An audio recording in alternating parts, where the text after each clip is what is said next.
Hello.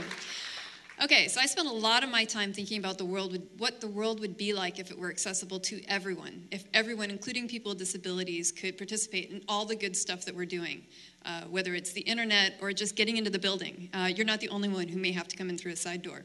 So when we look at design and how important it is, design can either create barriers or it can get rid of barriers. It can either help us include everyone or it can help or hinder and exclude people.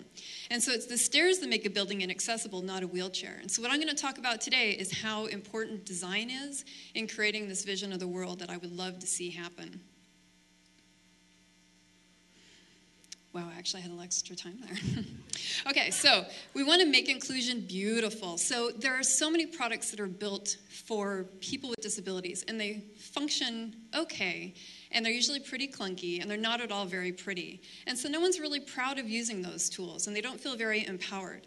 But if we look back at the development of eyeglasses, in the 1930s, they were considered kind of shameful and icky, and no one wanted to wear them. And so you had glasses that were flesh-colored to hide that you actually needed glasses. You were considered a patient.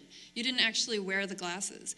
But now they're a fashion accessory. People who don't even need eyeglasses wear them because they're cool and they make you look good, and they can create character for you. And so what if we were to apply that same kind of design to other products? So this is Amy Mullins, and she's not wearing boots. Those are wooden legs. They're beautifully carved. There's flowers and all sorts of neat stuff. And that's because she spoke at TED and said, hey, designers, give me some legs that look good. And she got all sorts of kinds of them. This is a dance troupe from Seattle, and they are using beauty in movement. And there are all sorts of movements that someone in a wheelchair can do that we can't do with our legs. And so let's look at the beauty in inclusion.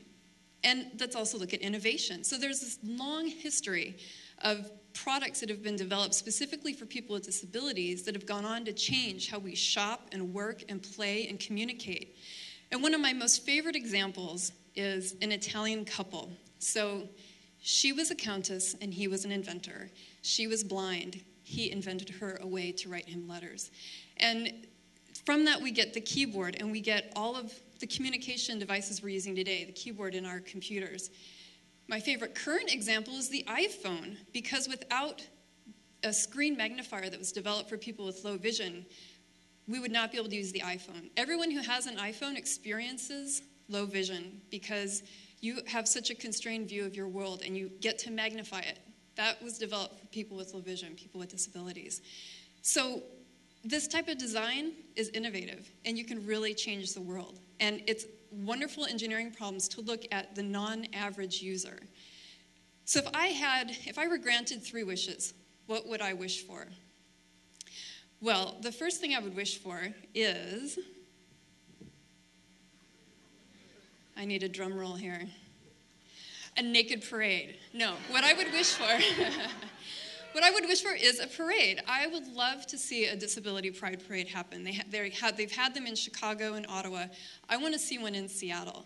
Matter of fact, what I'd like to see even more than that is a human pride parade. Let's not exclude anybody. Let's celebrate all of us. Let's celebrate our differences. Let's celebrate our similarities. Let's celebrate humanity, because we're pretty cool.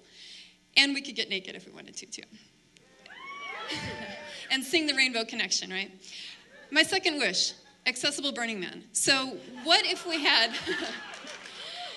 this is such a beautiful piece of art, but how do you get to the top of it if you can't climb? Can we come up with some really neat ways that involve accessibility in our art? Can we make Metropolis, which is the theme next year, accessible? I saw some beautiful things on the playa this year. I saw someone, they had attached a wheelchair to a bicycle, and they were just cruising around. I heard people talk about that the art, that the print wasn't large enough. What can we do to make it accessible? My third wish is that as we're creating green jobs and this green collar workforce, that people with disabilities are being trained and included in the workforce, and so we have green collar jobs in an accessible environment. There's a lot of people with disabilities who are unemployed. So, as we're walking forward, inclusive design includes everybody, 8 to 80, all throughout our lives. We're all aging. We're all going to need a lot of the products that I've been talking about. And so imagine a world that is accessible. Imagine a playa that's accessible. Imagine a disability parade, and work with me. I would love to see these things happen. And imagine all the people sharing all the world. And that's it. Thank you.